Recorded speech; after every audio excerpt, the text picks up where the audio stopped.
scotché à vos petits écrans pour suivre votre émission La perdition dans des églises.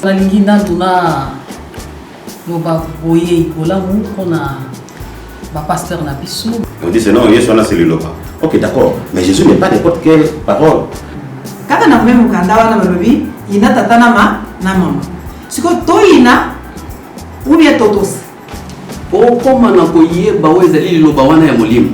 Différence ao ya nzoto. Et c'est nous en écoute ya disciple. Liloba nzambe eza molimo.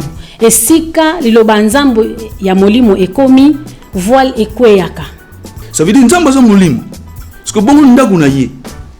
Et vous allez charnel ou bien vous allez spirituel.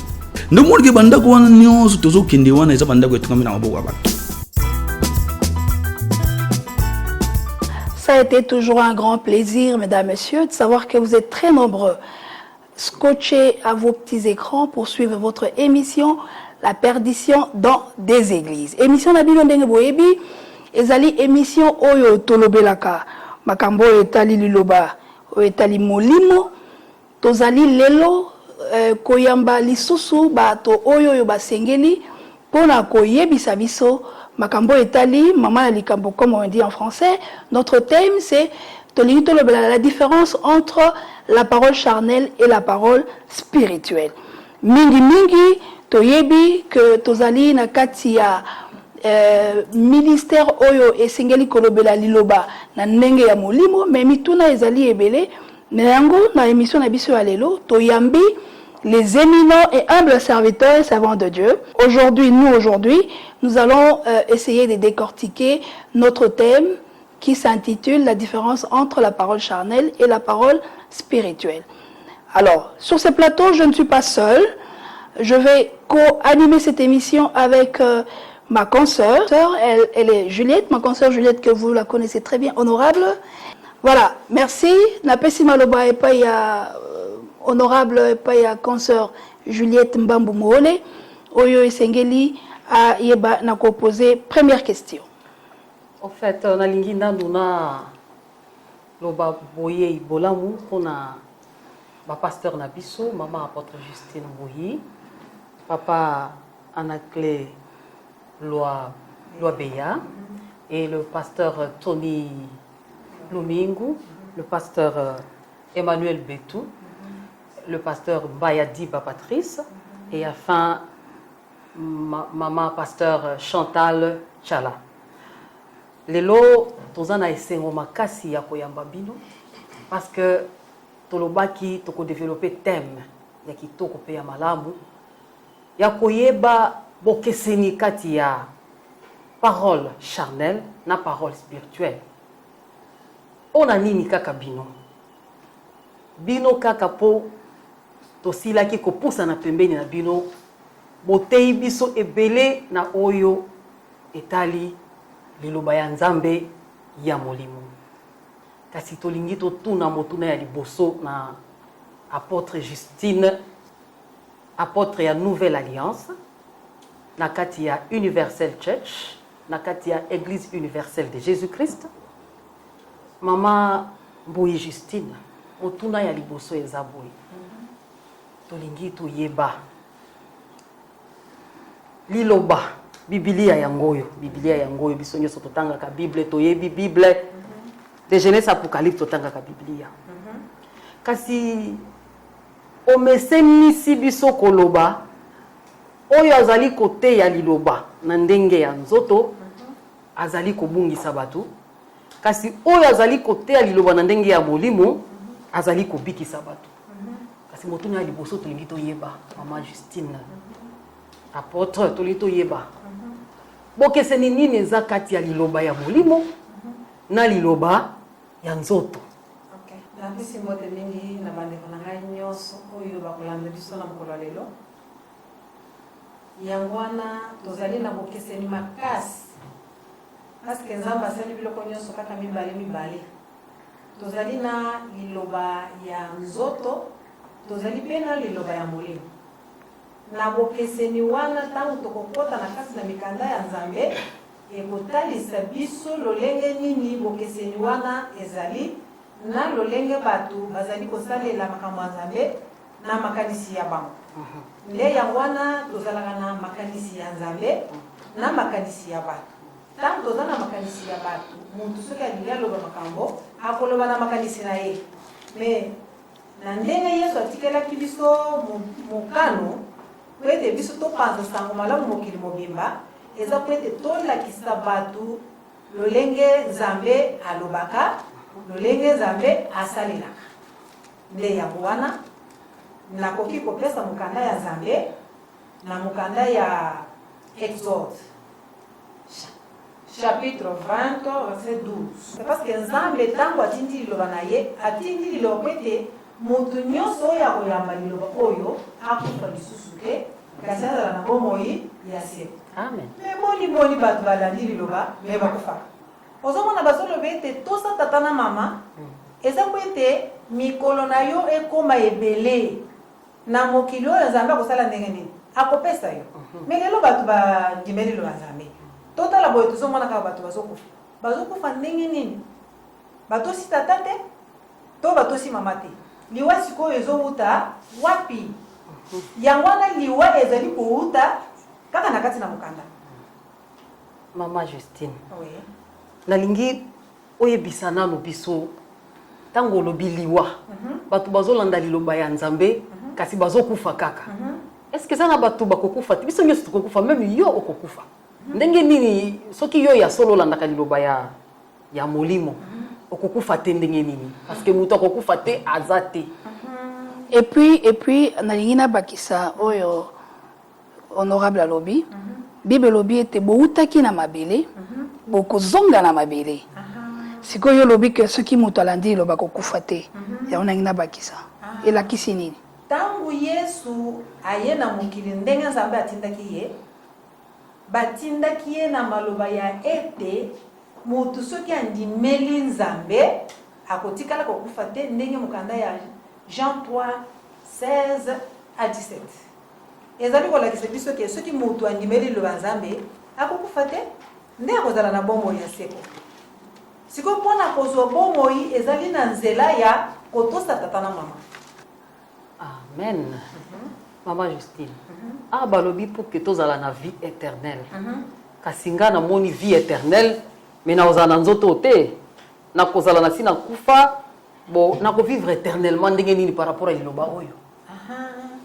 Liloba ya Nzambe tangu yo kokota na kati na mozindo na yango mpona koyekola nde okoyeba eloko nini ekokoboma yo na eloko nini ekokopesa bomoi tangu yo kondimela liloba.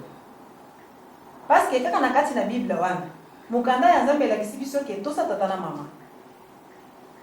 Sikoyo il faut toyeba nanu tata nini tokotosa na tata nini mosusu. Parce que na mukanda ya Luc chapitre 14 verset 25 à 26 ezali koyebisa biso nini po ete tango tokomona totosa tata sikoyo tango yo ozotosa tata otosi tata oyo wapi? Parce que batata bazala bango ebele okomona moto atiki tata na ndako tango akomi na église alobi oyo aza père spirituel nanga totala likolo Nzambe azali tolobi ke notre père qui est aux cieux na ndako otiki papa na yo azali Crispin aza Pierre azali Jean siko tata nini oyo bazoyebisa biso place wana. Problème na biso eza ke il faut toyeba différence oyo ezali entre la parole charnelle et la parole spirituelle nde epai wapi lobiko ekoki kouta. Mama Justine, siko tata ya mutu nga soki bayebisi nga na tosa tata nanga nayebi ke papa nanga botanga awa na mokili azo représenter Nzambe. Donc il faut na tosa ye kutu Bible ezobakisa lobi po mikolo nanga ebakisama. Oui. Sikoyo tata mususu aza wapi akoutela wapi ponga na vivre longtemps parce que nde promesse bapesi na c'est-à-dire ozoloba ke mutu akobota bana batata mibale te sikoyo bakonfirme nano mokanda wana ya Luc na uti kopesa omoni ke lobiko ezowuta nde na kozala disciple ya Yesu. Tango yo okomi disciple ya Yesu nde na moma wana bazolakisa ke esengeli oyina siko tata. Mais mama Justine place wana balobi tozala disciple balobi tozala disciple ya Yesu. Mais balobi te ke Yesu akoma tata na biso. Balobi condition à remplir pour être les disciples de Jésus.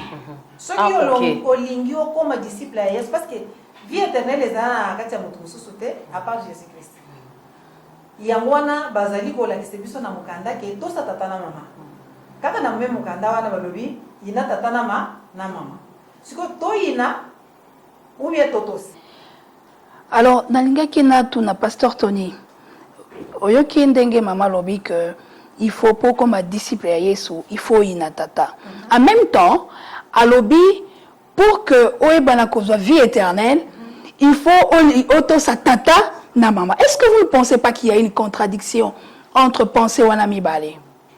Il n'y a pas de contradiction. C'est pourquoi, au début, quand vous introduisez l'émission, vous le dites que les alliés pour la différence entre les Lobaya et les autres, les Lobaya Molimo, c'est justement cela.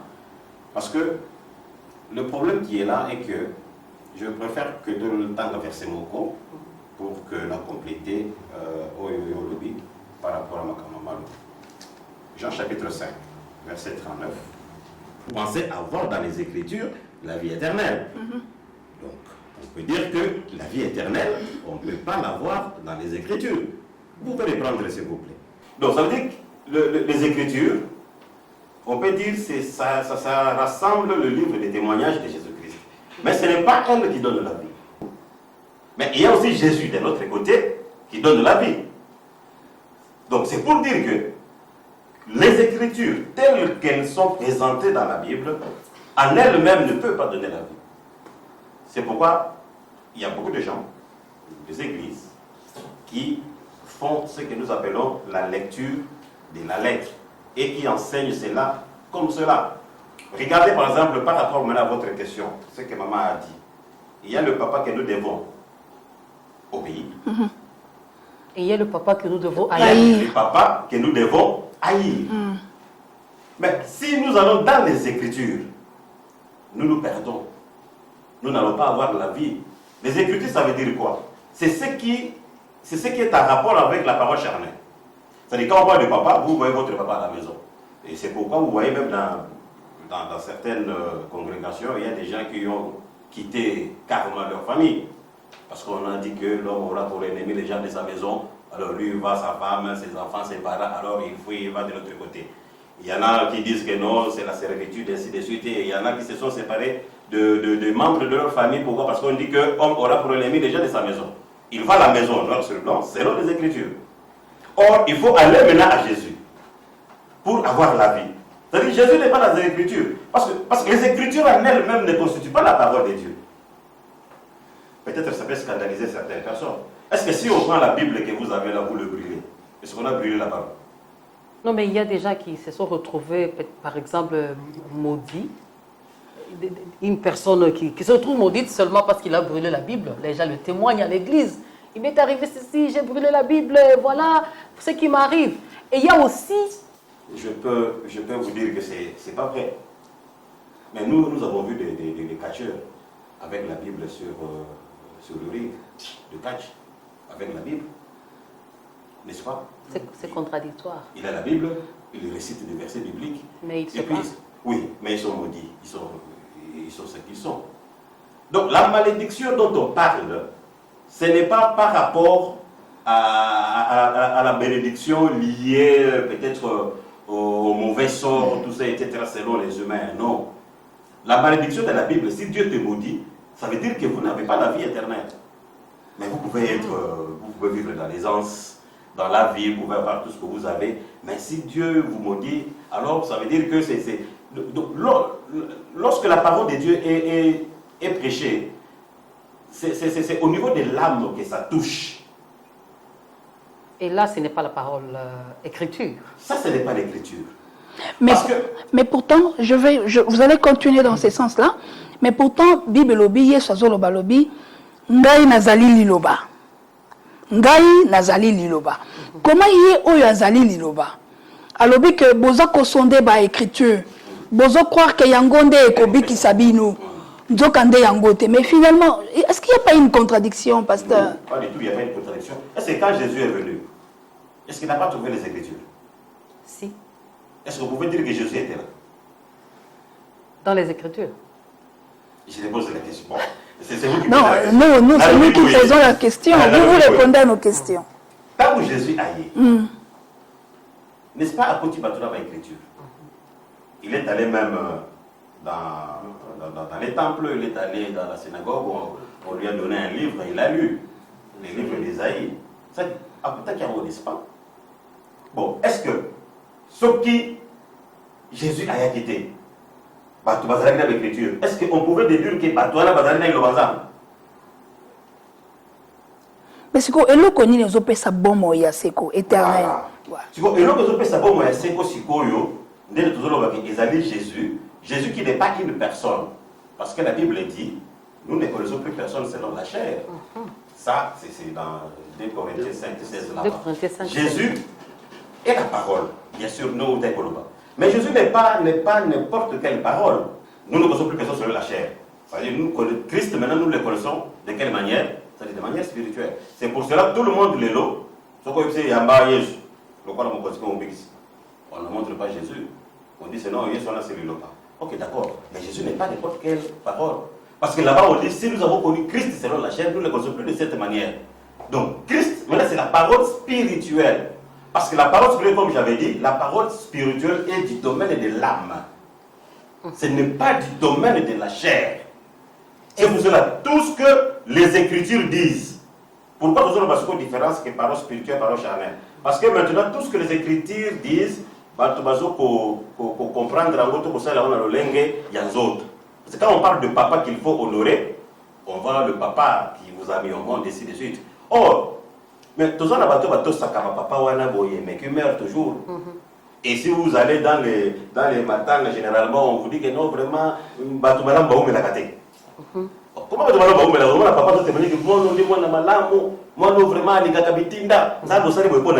mais pourtant, mais à coup de n'avant. Au moment papa non, il fallait que tu oya bandi o tiki yo ko sakako. Pasteur Kutuba Msusuba dit que ceux qui mutoza méchant makasi ya umela kana mokili. Voilà. Que ba méchant ba kufa kana okite. Donc c'est pour dire que papa na maman oyo muto esengeli atosa po a umela, ça n'a rien à voir avec ba papa ou ba boti biso na nzoto non. Et puis tant que muta umela, ce n'est pas que a umela n'importe où. Balobi akoumela na mboka oyo nzambe akopesa bino. Or boko nzamba kopesa biso ezali mboka nini? C'est le Canaan. Ce total par rapport à l'écriture ndenge bazali ezalaki. Mais aujourd'hui mboka oyo nzamba akopesa biso poto umela kuna c'est la vie éternelle. Donc ça veut dire que la vie éternelle et que alors il faut maintenant enseigner mon tour, c'est que le papa dont il faut honorer, ce n'est pas le papa qui, oh, il y a bon justement, il faut te respecter bango, en tant que parent, tout ça, etc. Mais ce n'est pas que obéissance na bango, tout non-obéissance na bango, et ça n'a rapport na vie à moutou. Parce que la vie que Dieu parle, ce n'est pas la vie physique, mais c'est la vie spirituelle, parce que Dieu est esprit, il faut que ce qu'il adore l'esprit et en vérité. Et c'est pourquoi, parce que tant que Oini Tatawanate, oh Jésus Zakolo, tant que Oini était, ça veut dire que c'est ce papa-là vraiment qui va vous acheminer lentement et sûrement vers l'enfer.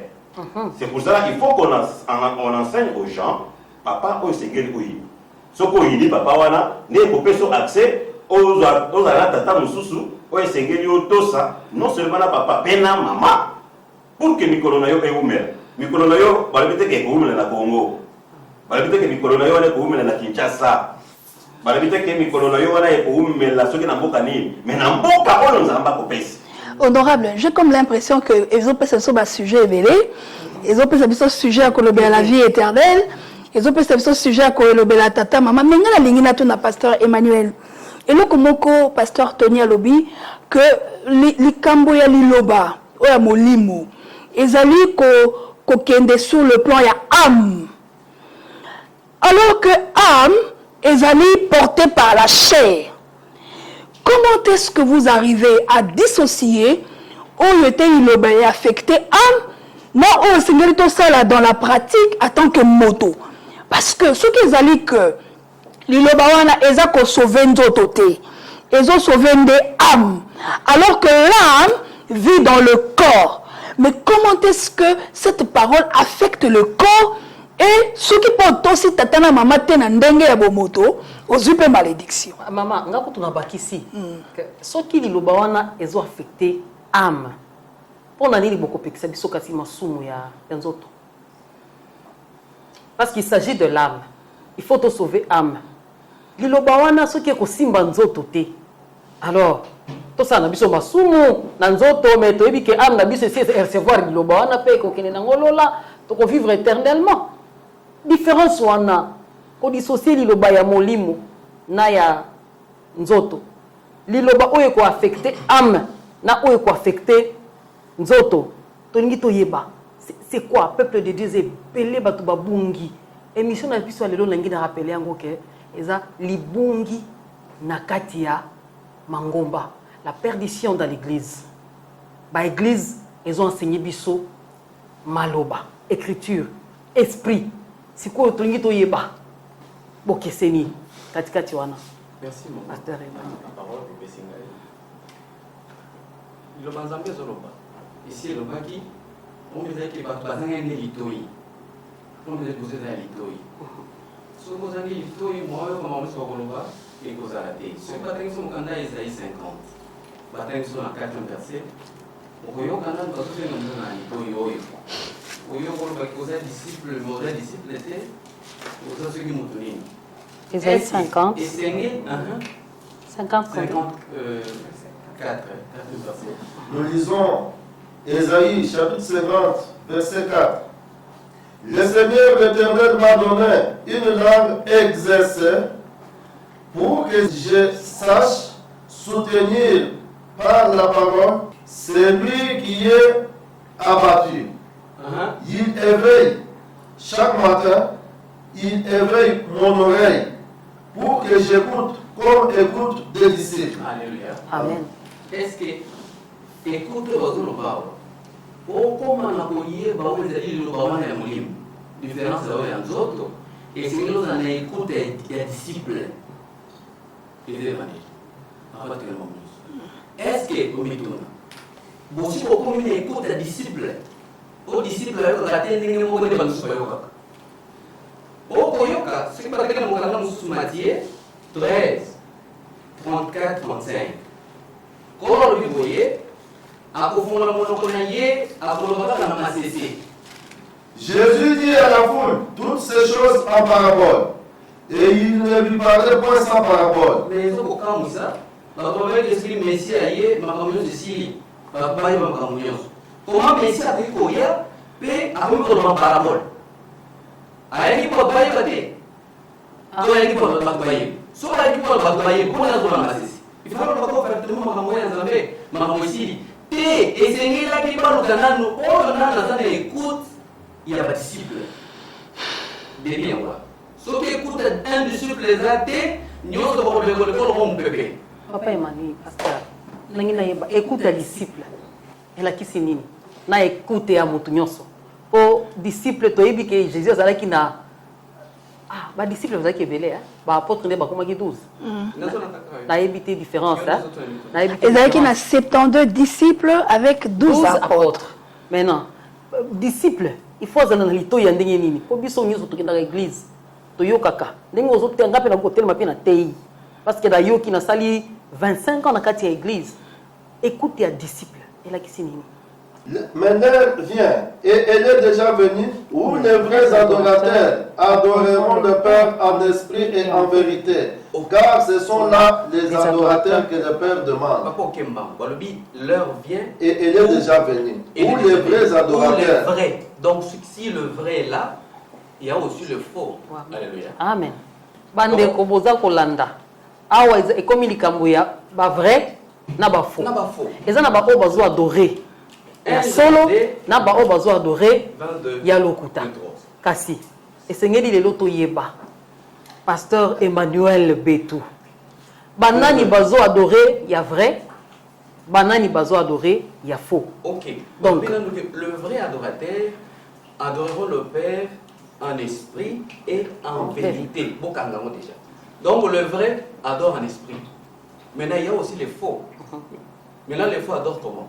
Disait Qui est menteur? Qui est menteur? Sinon, c'est lui qui nie que Jésus est le Christ. Qui est menteur? C'est celui qui nie que Jésus est le Christ. Le but est que Jésus Christ est menteur. Moutalokuta wa azali vérité. Azali oyo ayebite que Yesu ezande Christ. Mais si on a kotanga ba passage wana yubale, je ne vois pas une corrélation. Parce que vous dites que bato bako adorer, za bato bako adorer en vérité, les vrais adorateurs. Ce sont ceux qui adorent en esprit et en vérité. Maintenant, vous allez vers un autre verset qui parle de Jésus qui doit être nié à menteur et ça montre nier que Jésus azali Christ. Alors je ne vois pas une corrélation entre les deux.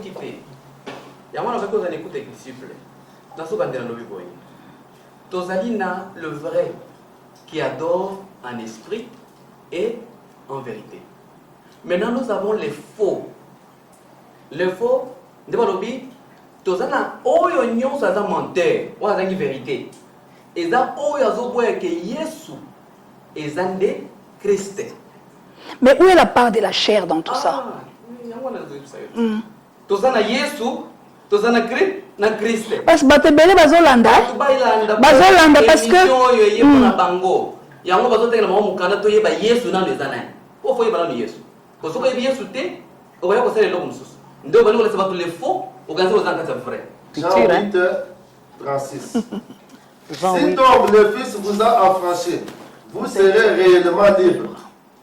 Je sais que vous êtes la postérité d'Abraham, mais vous cherchez à me faire mourir, parce que ma parole ne pénètre pas en vous.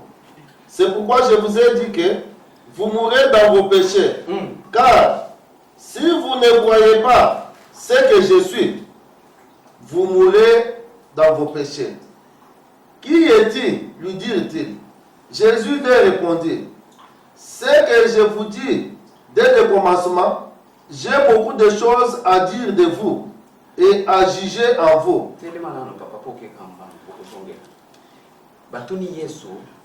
Yozanani.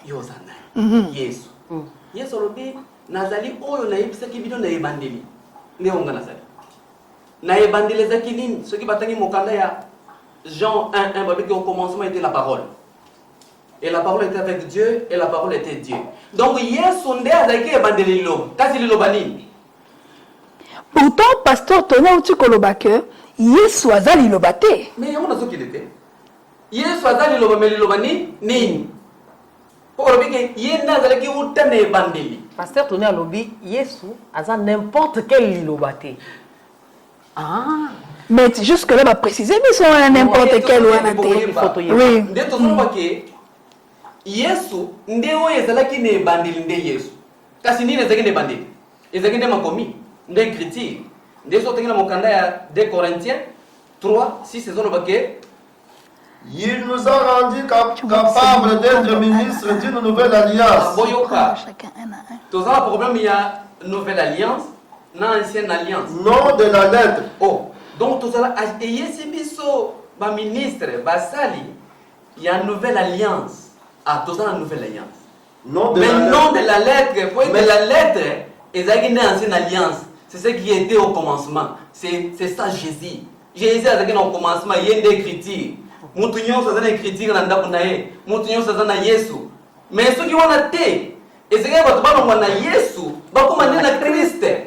Pour pas vie éternelle. Ceux qui beaucoup tuna mutuna na kopesa bino lisusu. Tozongela yo pasteur Emmanuel tozongela yo merci. Mais tous un problème na ba église pasteur Patrice Mbaye Adiba. Yo en tant que pasteur, j'espère que Namusa na yo tamboli pe na ba église ebele. D'ailleurs ngana yo tozalaki na église moko kuna na kinse na c'était Kimbanzeke. Tomoni église basi bazali balati kitoko bazote le banzambe batu pe bazobika. Sikoyo entre-temps on nous dit que ici ba nyonso Yesu d'abord azali lobate liloba oyo esengeli ete ya maka. pour ebikisa molimo yango te eza koteyama mais yo en tant que pasteur par rapport aux églises olobi nini? Merci maman pour la question maloba nzamba pambola bande ko bazola na biso et sika bitu bandende ya mwa na makambo ya église ça veut dire ndapa nzamba kaka esika omoni kufa yepe lobiko yekaka wana banda kwana totambola bina yo zoloba wana kwa nzanda ko ya batu omoni ta président Telemi akangi banda bandi na kangi na banda kwana momentalement pour que kimeza la par rapport à mon peuple c'est du koya somo banda ko kangami mon pauvre nda kwa nzambe muto ko kanga mwa za tikaka oya tonaki ya munde ko kanga esili lipe wana do oyo ngana to kindaki ezanda ko muto so totali malamu obomuno kinda ko wana ezana komba pasteur bezana komba communauté or il fallait peut-être na kombo ya batu oyo basangisi mbongo pona kusomba lupango wana omulika batu ni batundeki wana okoke pasteur ya wana akoluka kino bwena ndawanza ko pamba te mais nzambe ba lobi ya fana na ndako temami na maboko batu te omoni sikisa gere bandi siko ndako nzambe ndeni ndako pe batu ndeni bana nzamba lelo bola na malamu bo comprendre même ndenge tozaboye bo mitungisa mingi te do moni tozona même na verset on va lire Jean 4 verset 23 on va chercher Dieu d'esprit alors l'heure vient il est déjà venu où les vrais adorateurs adoreront le Père en esprit et en vérité ce sont là les adorateurs que le Père demande ça veut dire nzamba za mulimo parce que bon ndaku na ye et vous allez charnel ou bien vous allez esprit parce que quel est le ministère ndo molge banda kwa news tozokindi wana eza banda kwetu kama na mboka batu bakuzwa na ndako kwetu kama na mboka batu pana boka makambo ya batu ube makambo ya nzambe or na Acte 17 verset 24 nous dit quoi parce que moni batu wana oyo baza bao bakota mina nzoto na biloko bakoma batu kana biloko ndo pe moni babiki batu bana ndaka nzambe maboko pa batu mais or nzamba lobi ya vanda kana ndako kwetu kama na mboka batu or banda nyonso yo tovandi tozokindisa banda kwetu na boka batu epeza na kombo mutu epeza na kombo ya batu mais tozomona na Acte 17 verset 24 donc esika tokelenga na yo zanda kwa batu ezanda kwanza pe ça dit pona yo ba église ko kipe ou ne pas exister ou ezanda kwa batu nda kwanza mbe tokoyeba parce que zanda kwa batu ezaka ete munarubi makomi yokuti ko confirmer biso nzambe oya kile likolo na sena biko saka na fiyo alobi avandaka na ndako oyo etongami na maboko ya batu te même soki aza na posa eloko maboko na biso bato ekoki koselidere soki mokende surtout oyo tozoloka eza nde mpana ye alors me ngai paster na te nayoki te kolandaka nzambe maboko pamba te siko wapi ndako ya nzambe il faut toluka siko ndako ya nzambe po siko lokola ya boyi ça veut dire bandako nyonso namoni lelo bakangi yango ça veut dire nzambe azali po soki nzambe azali kuna bakangi kuna na kati bakangi nzambe kuna na kati ya ndako wana siko mwaye mpe totanga nzambe eza te c'est pour cela omoni siko bafo babimi balobi bosambela na bandako ne bomemela biso offrande 1/10 na offrande na mpesa na orange money oh sikoyo mbongo wana okota na poche ya nzambe ube na poche ya muntu ube na poche ya orange soki vodacom toyebi te po comprendre non oyo ezali ya nzoto na oyo eza ya molimo alors c'est pour cela omoni ntango tozoloba tozoloka nde molimo parce qu'il est vraiment en esprit. Est-ce que ça nous a? Est-ce que ça molimo? Ndako yango oyo est-ce que ça molimo? Nzambe za molimo avanda ka wapi? Pourquoi d'abord est-ce que nzambe avanda ka? Nzambe azosenga biso nini pour que biso nyonso tozana posa ya kopesa pour que topambola. Donc yango moniki toki na 2 Corinthiens 3 verset 6 wana tozozonga je pense que epesa maki. Oyoka. Ndenge nini makomi ezoboma?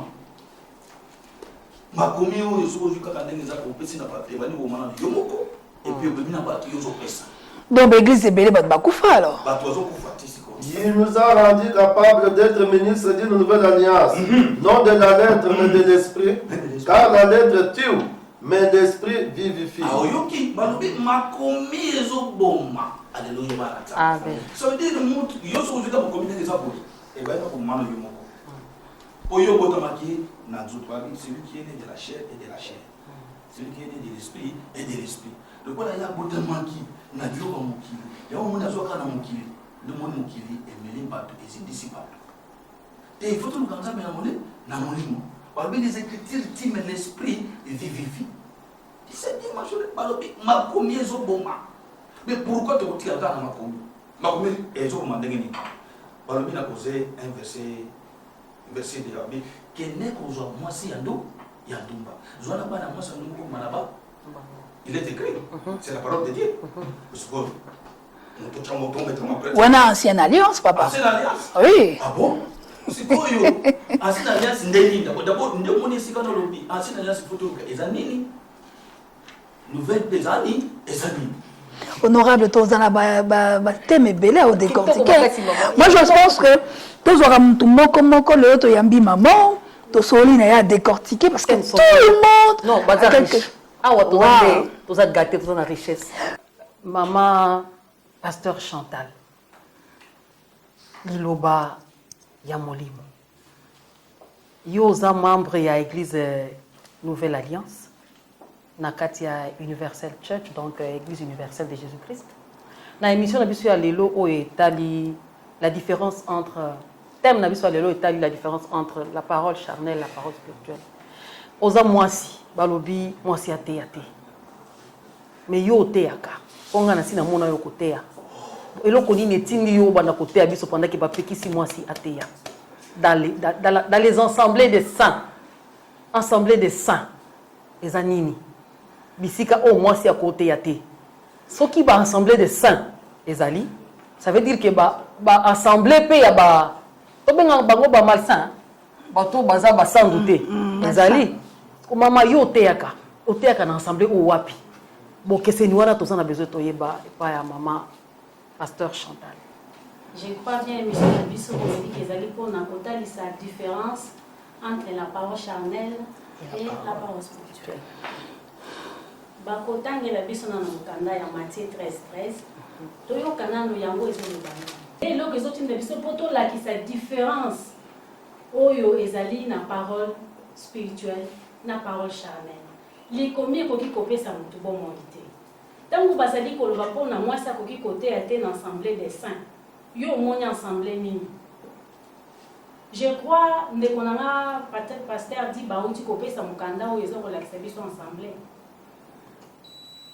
balobi ke nzambe avandaka te na biyanga melo etongami na maboko ya bana na bato maboko oyo ya mwana na moto koki mpe kosalela nzambe eloko te soki aza na besoin eloko c'est-à-dire esengeli moto ayeba nano ensemble soki yo oyebi ensemble nde okoya koyeba ensemble nini oyo mwasi akoki koteya to ensemble nini oyo mwasi akoki koteya te estce na kati ensemble soki totali na biyanga melo oyo bato bakendaka na nzoto boye na kati wana yake des saints parce que tomoni ke na kati ensemble bato nyonso bakotaka bandoki baza kuna banganga baza kuna mutu nyonso akopréféré akende église dimanche parce que soki akei te noki te bamosusu bakoloba ndenge akendaka église dimanche takozala noki te dimanche nyonso mutu azali kosapréte ke akende église mutu wana kozala loki mpe butu mobimba na butu mobimba asali kindumba ayibi asali makambo ebelebele mais tongo na dimanche akomi mosantu akena assemblée des saints. Est-ce que église wana eza saint te esengeli nde mutu ayeba église soki mutu ayebi église nde akoyeba esika nini mwasi esengeli aloba na esika nini mwasi esengeli aloba te tokozonga lisusu nalobi papa Emmanuel alobi ke esengeli nde mutu aza na litoi nde mokanda na Matthieu alobi ke baza na litoi me bayokaka te baza na lisu me bamonaka te bakotangela biso susu mwa mokanda ya Galate po toyoka nano Galate azoyebisa biso nini na oyo etali likomi Galate 3:22 alobi nini likomi lilobi oyo tikoyebisa biso te likomi ebombi nyonso na se ya lisumu c'est-à-dire soki yo ozali kotanga likomi oza na kati ya lisumu likomi ekoki kopesa mutu bomoi te yango wana totamboli mpona ntina na kolakisa bato différence wana eza na kati na likomi ntango deja likomi yango moko ebombi lisumu yo kozala na bomoi ndenge nini yo kozala na bomoi ndenge nini donc place wana bazoloba likomi yango déjà ebombi lisumu likomi yango moko eza déjà liste ebombi lisumu ntango déjà ozotanga kaka likomi oza déjà na lisumu. mais pasteur Emmanuel oti koyebisa biso abi yesu nde ezalaki likomi au commencement c'était la parole ou c'était l'écriture? C'était la parole. C'était la parole. Ok.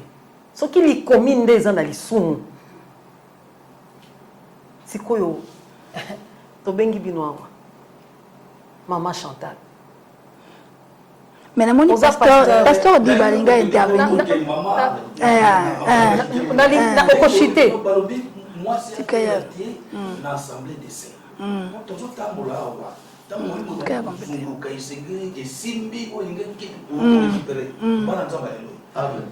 omoni esika kufa ezali yango ndenge bauti koloba wana ando sikoyo ekanga na Galati 3 na verset 27 balobi boye oyo moto oyo atelemeli mwasi atelia te eza na verset nini bon mwasi nde nani na sagesse nini parce que nous avons la sagesse de Dieu et la sagesse du monde. On va chuter batterie ici. Et c'est lui tout le canzambe, quand on a mal dans ma canisianza, il y a un zambé. Tout le canzambe, quand on a mal dans ma canisianza. Donc, il y a un Galate 3, verset 27. Yoka siko, pour goyer bake, moi, si dans mon bal, yo, au télémé, moi, ça t'est acquis. Yo, no télémé, moi, ça t'est acquis. Mais mon toit, Kelly, yoka siko, n'est qu'à solo. Vous tous qui avez été baptisés en Christ, vous avez revêtu Christ. Il n'y a plus ni juif, ni grec. Il n'y a plus ni esclave, ni libre. Il n'y a plus ni homme, ni femme. Car tous, vous êtes un en Jésus-Christ. Alléluia. Est-ce que vous qui répondez et facilité pas Ezakito makasi. Boti kakotele mena mwasi yo moni na misu na yo ya ba fait. Tu y avais. Mwasi yo moni wana tolo pa. Oza fait que donc ozo mona te moi comprendre que ezate. Alors maman vous tous qui avez été baptisés en Jésus-Christ, vous avez revêtu Christ. Moi c'est zate, mobala zate. Mais moi c'est une oyo télémeni qui non até. Pasteur Diba, je pense que comme Tolobi qui émission la vision thématique, hein, Tokoya, chacun de vous passera avec un thème bien précis. Par exemple, Torolobel Kambo, moi si c'est qui, vous allez vous déployer là-dessus. Tokoya Kamboya, offrande Nadim, vous allez vous déployer là-dessus. Mais pour leur télévision, ils ont Ngonga. Parce que Ngonga n'a pas se commis déjà. Maman Chantal a conclure. Avant Maman Chantal a conclure, honorable Bandeko Balandi, vous allez comprendre que émission Nabiso Ezali, la perdition dans des églises. Hein? Awawa, tous en éminent serviteur de Dieu, servant de Dieu. O Bazako Lobela, Makambo yo biso toyebi, na Makambo yo sengeli toyeba. Bazo ba likambo ya mwasi. Ba pa yekite nani ya maki Yesu liboso to ba yena temple. Tango ba yena Yesu na temple za ba pimba ba Yesu. Ezali Simeon na Anne. Mutu ayambia liboso ezalaki Simeon ye akomisi Nzambe. Une prophétesse abondeli. Mais nani nde asungaki libota ya Nzambe mukolo wana. Mais liloba na Nzambe ezalaka pona mobali te. Liloba na Nzambe ezande pona mwasi ezalaka pona mobali te. Mais tout ça, comme on est là, mibali ba mitie, ba on va faire la prière. Pour muta bondeli mukolo wana ezande Simeon. Mais muta zuwa ki liloba posta kula sango mwana mukolo wana na kati ya temple ezande mwasi tanga mukana. Na kati ya ezana Bible, ezana Luc chapitre 2 verset 36 à 38. Il y avait aussi une prophétesse Anne, fille de Phanuel, de la tribu d'Azer. Elle était fort avancée en âge et elle avait vécu 7 ans avec son mari depuis sa virginité. Restée veuve et âgée de 84 ans, elle ne quittait pas le temple. Il ne quitte pas les temples. Et restait planté dans les temples. Et quand survenue, elle aussi à cette même heure, elle louait Dieu et elle parlait de Jésus à tous ceux qui attendaient la délivrance de Jérusalem. Tangu bayena mwana, balobi ke yenda banikolo balakona Yesu. O bayena Yesu bazobonga koto ya baniko sakolo ko Yesu batopona Yesu pona bazozo ya délivrance. Mais na kati ya table de salam. Ba bayebite ke mwasi ndalo bakali boso fomoli mona ko Yesu babalika mwa Yesu. Mais babalika mwa Yesu, batikile mu mibali ndefu ko babalika mwa Yesu. Mais bakabosani, bazotaka mukanda ya hit. ezala mokanda ya mwasi mobali bazotanga mokanda ya Esther ezala mwasi mobali mais bapasteur bazotanga na baeglise na bango bazotangisa bani bazotanga mwasi bayeba bani yango te tolakisa ke ntango bazoloba makambo ya mwasi eza na litoli bino bazoyokela te bazobeleka mosusu mpe balobiki na ntango basuka molimo bokita na bana bino basi mpe bana bino mibali bakosakola sikoyo molimo ekitaka pa mobali eba mwasi molimo ekita te. D'ailleurs, pour clôturer les pasteurs, moi si on découvrir que Yesu c'est quoi. Donc, de clôturer même Maman Chantel parce qu'on est vraiment à la fin. Maman Chantel il obaya suka bandeko balandi biso, balandi bino ndenge bolobi et donc nini ndeko alandi ko retenir en 1 minute s'il vous plaît parce qu'on a peu de temps. Je crois biso totambola kana liloba. Si beaucoup permettre na tabata biso ka versa mukemba la moko pe verser wana to clôturer nango. Bakoko tangela biso 2 Corinthiens 16. Mais lorsque le cœur s'est converti au Seigneur, le voile est ôté. Or le Seigneur c'est l'esprit et là où est l'esprit du Seigneur, là est la liberté. Liloba nzambe eza molimo. Esika liloba nzambe ya molimo ekomi voile ekweyaka. Pe esika wana liberté ekokoma. Nde wana tozali kotambola pona kotalisa batuke esengeli baya koyekola liloba ya molimo pwete bakoka kozwa vie wana nde kolongola voile pe bakoza na liberté.